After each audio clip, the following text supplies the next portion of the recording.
Hey guys, it's Mitch. How's it going? We're going to take a look at a really strange book for Image to release in 1993.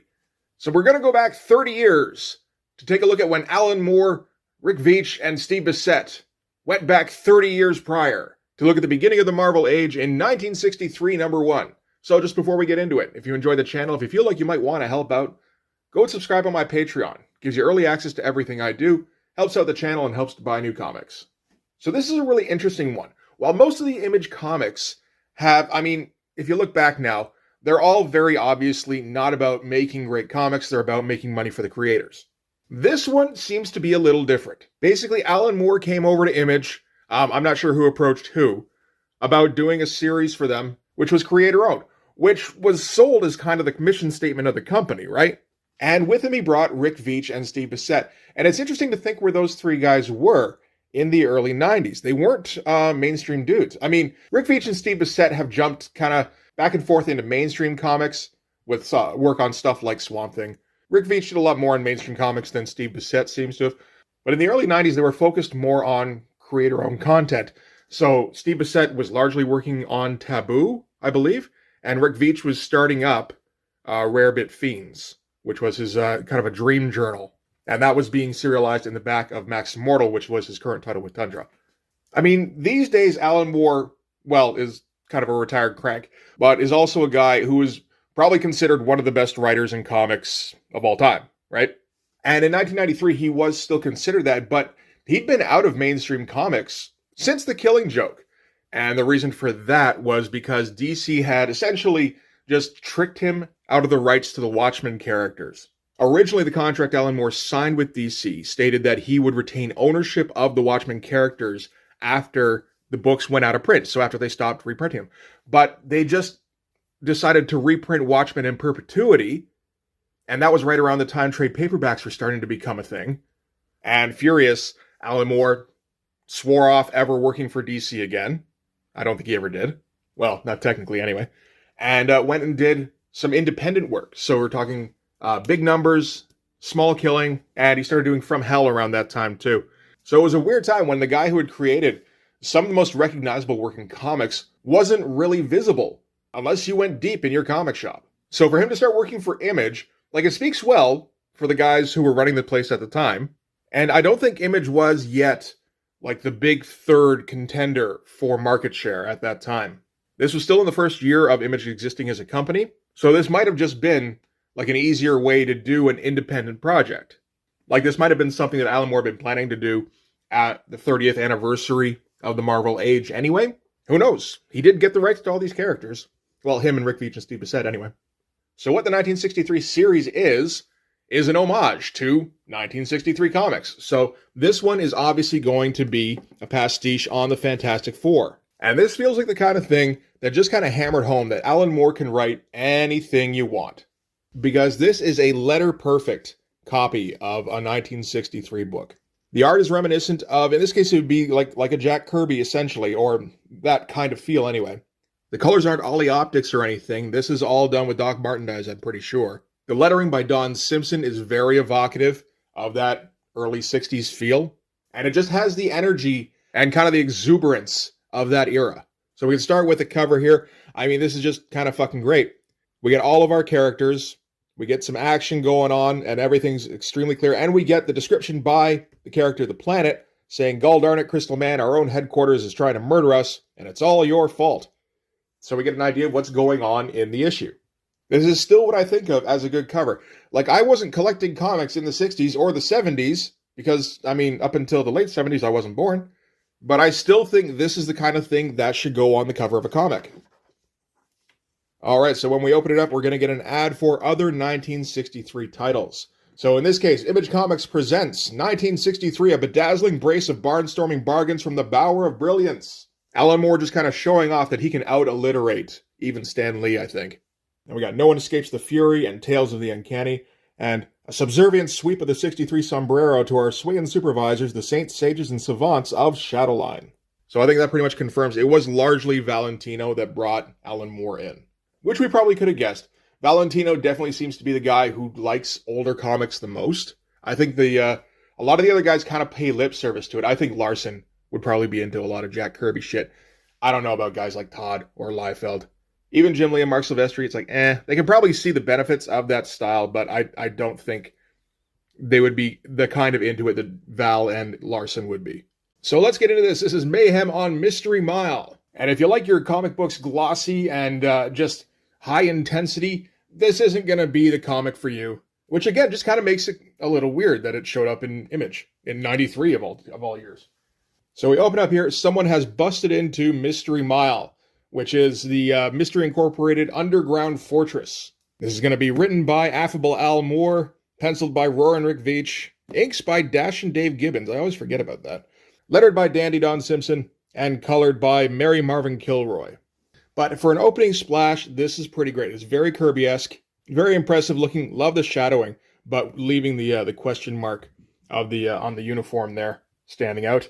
And I mean, if this were in continuity in 1963, this wouldn't be a mystery to anybody. This is one of the members of Mystery Incorporated who all have this uniform.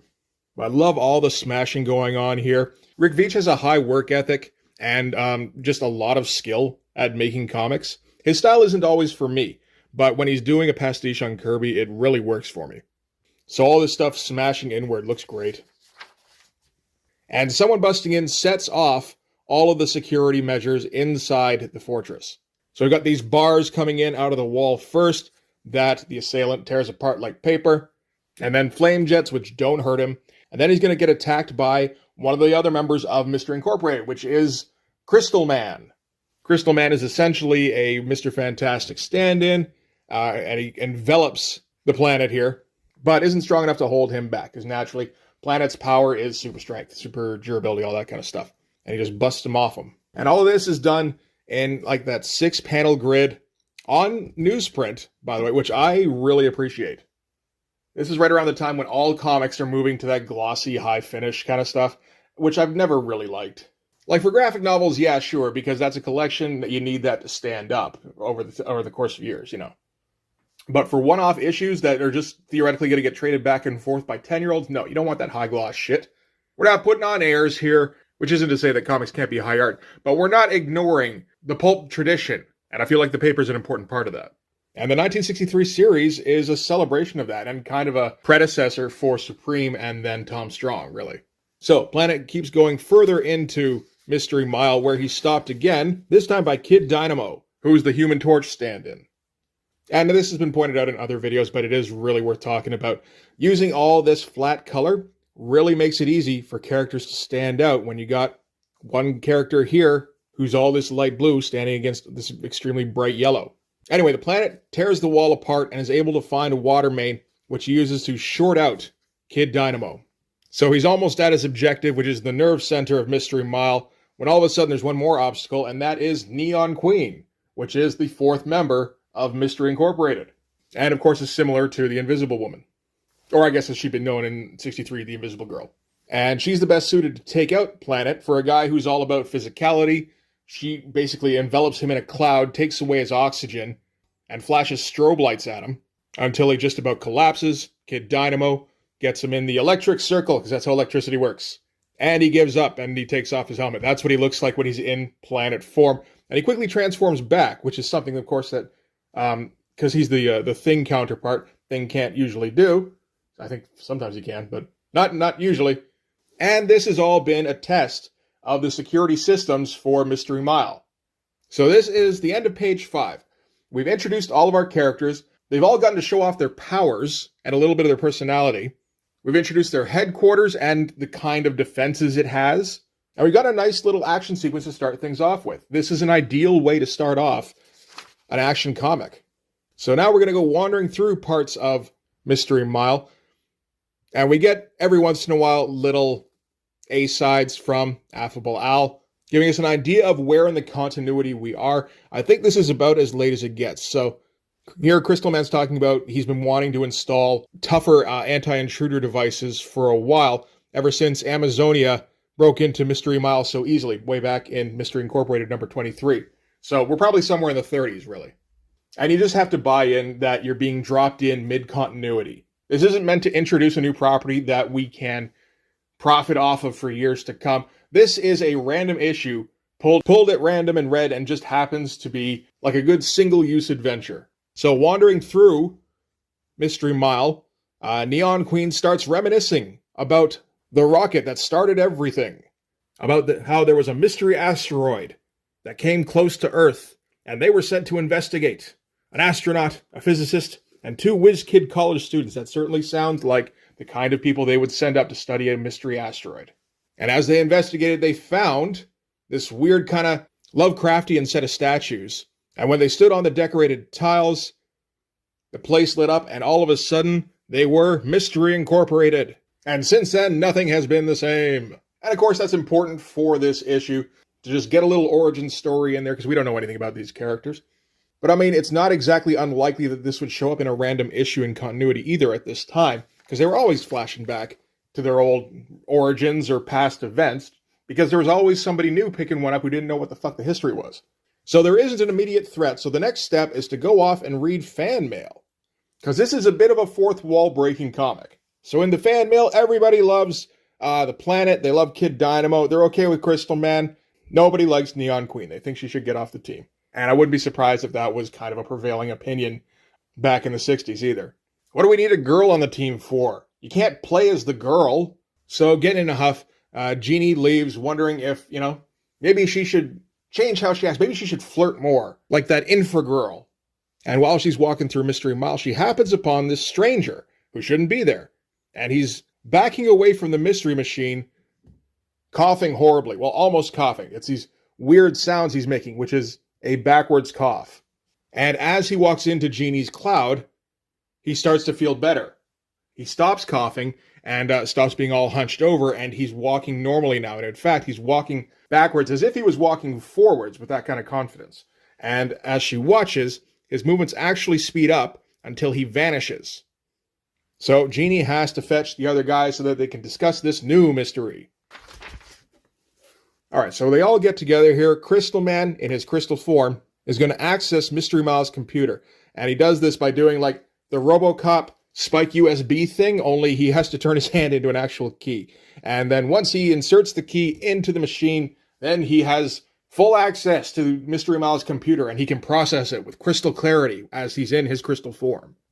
And I love this. You show crystal clarity by showing like E equals MC squared, square root over pi r squared, and just a big number in the low millions. But he can't find any trace of this mystery intruder. But the computer doesn't really need to help him in this case because the intruder left footprints, as people do. So following the footprints, of course, leads them to the maid machine. It looks like he's walking towards it, but we all know that wasn't the case. And they find another set of footprints, as people do, leading towards the computer vaults. You gotta appreciate like little things like this that you can just throw in there to move your story along, that you can kind of only really do with drawings. Anyway, since the footprints appear to be going towards the computer vaults, they determined since he was moving backwards, that must be where he's come from. So Kid Dynamo is going to go investigate. And Planet's going to get all worked up about this because Kid Dynamo is actually his little brother.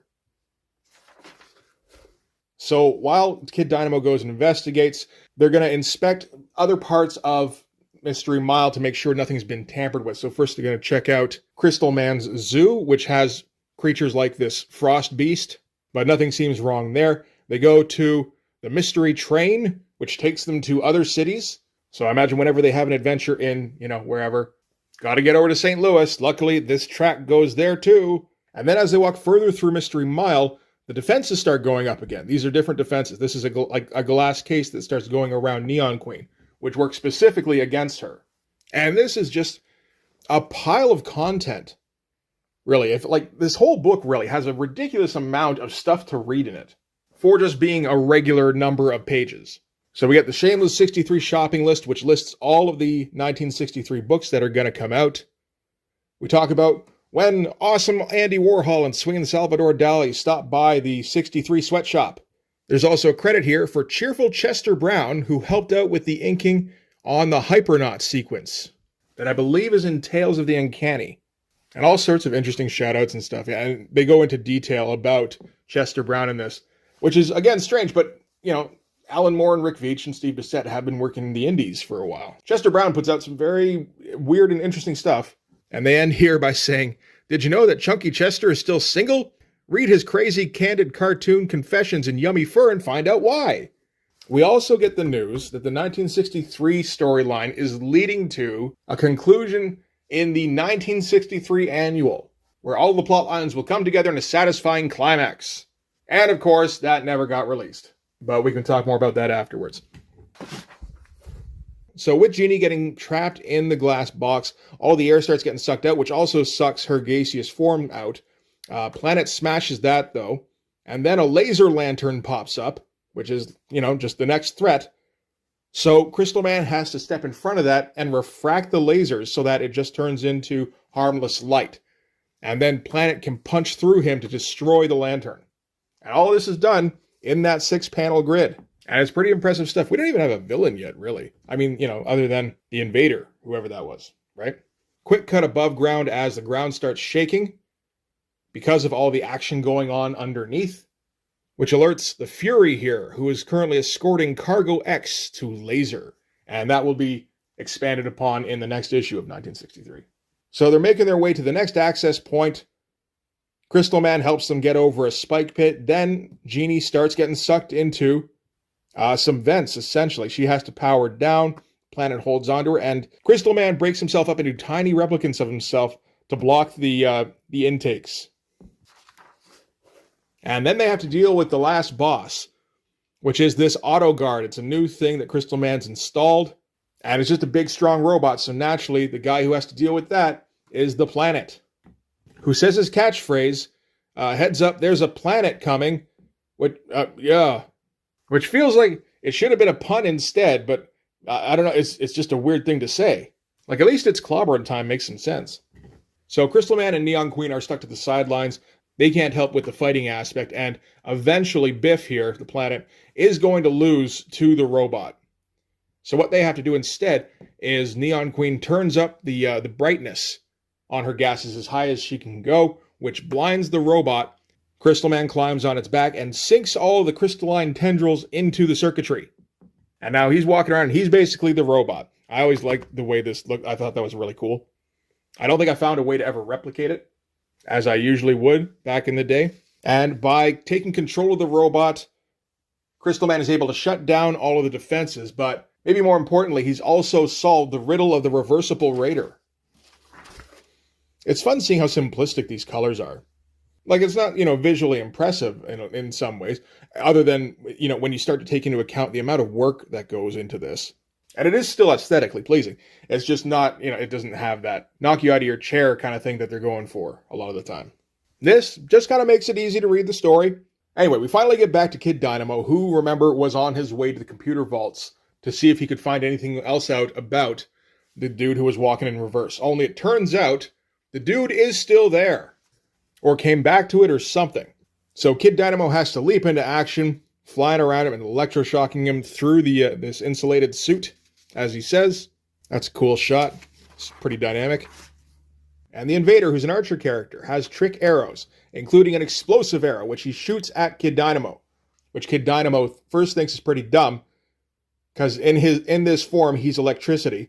But he wasn't shooting at him, he was shooting at the wall behind him, which has more plumbing behind it. And Kid Dynamo has to turn his powers off in a hurry so that he doesn't get shorted out again. So a little bit of repetition there in how Kid Dynamo is dealt with, but as long as you change the outcome, it's fine.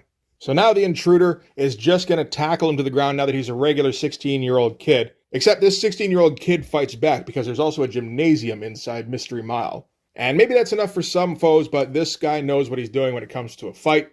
So takes him out quickly, but what he also does is he knocks him out of the puddle while the Intruder is still in it, which gives Kid Dynamo the opening he needs, turns back into his electric form and flies at him. And then the Intruder holds up a device that sucks him in his electricity form. The amount of discipline to stick to these 6-panel grids is tough, man. You need so many medium shots. Like, you get the odd close-up here and there, but so often you just got to try and go for clarity. The fact that they can get in, like, dynamic shots at all in that framework is extremely impressive. So Kid Dynamo is now floating in some weird space that's just populated by numbers and doesn't even really feel like he has like a physical body. He also doesn't feel like he usually does when he's in his electric form. He doesn't know what's going on. And turns out the intruder has recorded every particle of his electric form onto a strip of magnetic tape in this modified digital audio transfer device. So he put him on a VHS tape, which they wouldn't really know anything about in 1963. So maybe this guy isn't from around here. And then he turns off the volume and walks away with his captive. Then we're going to cut back to the rest of Mystery Incorporated. So now's the time where Crystal Man is going to explain what the shit is going on. First, he says this has something to do with the Maybe Machine, which is a weird piece of tech that they don't really know what it does. One thing it does do is it gives them a glimpse into alternate realities. So far they've just been using it to basically observe. They found one reality where they each got each other's powers. There was another reality where they got beat to the stones by Reds, who became the Mystery Collective. And at this point, Crystal Man determines that the intruder in this case is actually from a different time. Maybe even as far as 30 years in the future. So he tries explaining this in a way that makes sense. It's not going to, but it's explained in a way that's like, okay, I kind of get that. So he figures the intruder traveled backward in time diagonally. So when he appeared at the edge of the Maybe Machine, he actually appeared to be moving backwards. Because he came in backwards. And Crystal Man goes on to explain, kind of, that basically he would have appeared in Mystery Mile in two places at once. So once walking backwards, once walking forwards. The backwards one ran into Jeannie and then disappeared, because that's, I don't know, maybe where he first came in or something. That's the bit that seems really weird. The other version of himself, obviously, was walking in a normal way and made his way to computer vaults, which means he is there now and Kid Dynamo's gonna run into him. And, already has.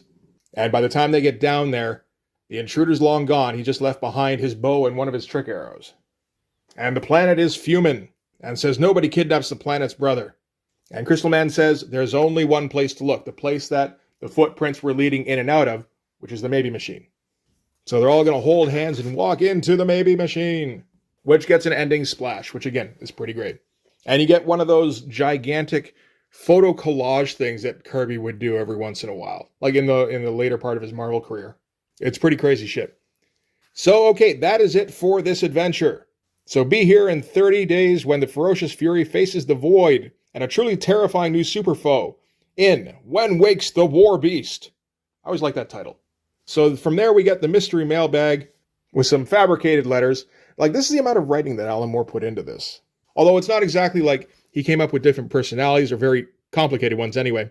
So the first one is going to be from some guy who likes everybody on Mystery Mile except for Neon Queen. Like, the best guy in it is definitely the Planet, because he could beat up all the other guys if he wanted to. He just doesn't want to. Neon Queen is our most unfavorite person, though. She could not beat up anybody, and just about anybody could beat her up. So what good is she?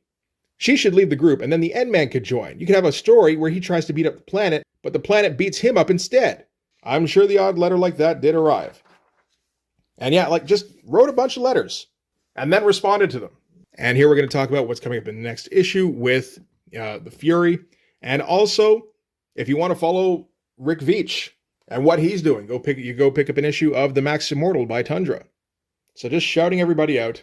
And then we get some posters at the back, because you would get those occasionally. First Crystal Man, then Neon Queen, Kid Dynamo. These are great shots.